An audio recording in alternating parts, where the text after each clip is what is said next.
Bonjour, bienvenue sur la chaîne Top Math. Dans cette vidéo, je vais vous montrer comment on peut effectuer une simplification en effectuant tous les calculs de tête. On va travailler sur une expression ni trop simple ni trop compliquée. Voici l'énoncé.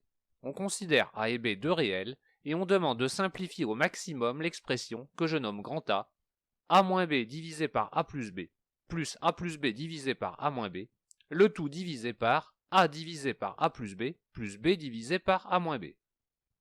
Le premier travail à effectuer est de déterminer les conditions d'existence de grand A.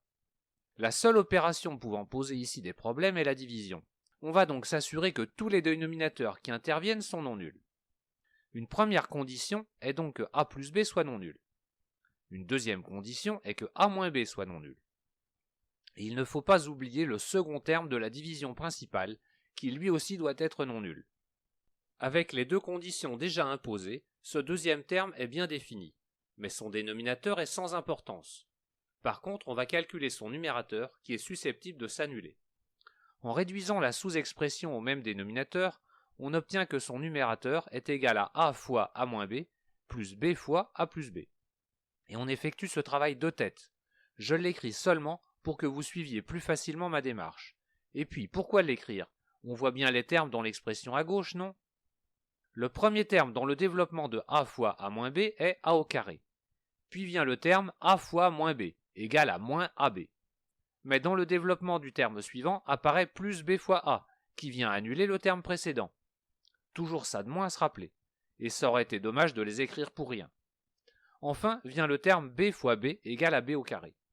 La seule possibilité pour que le terme A au carré plus B au carré s'annule avec A et B des réels est que A et B soient tous les deux nuls, ce qui est déjà exclu par les deux premières conditions.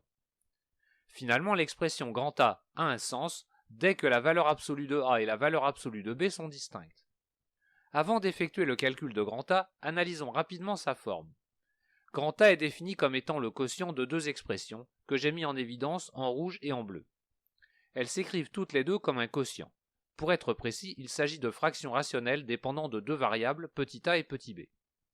En les réduisant au même dénominateur, on va les mettre sous la forme n sur d pour la première fraction et n' sur d' pour la seconde.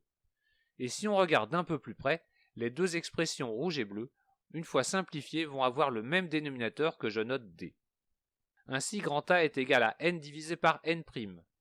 Et même si d n'est pas difficile à calculer, ça ne nous servirait à rien de le calculer. Et c'est toujours ça de moins à retenir. J'espère que vous vous souvenez que l'on a déjà calculé n'. Il vaut A au carré plus B au carré. Il nous reste seulement à calculer grand N. Je me répète, mais hors de question d'écrire quoi que ce soit pour le calcul de grand N. On fait tout de tête. Grand N est égal à A moins B au carré plus A plus B au carré. Et même s'il s'agit d'expressions simples, on va les développer méthodiquement pour réduire l'effort de mémorisation. Le premier terme de chaque identité remarquable est égal à A au carré. Au total, il y a deux fois A au carré dans grand N. Les doubles produits de ces deux identités remarquables sont opposés.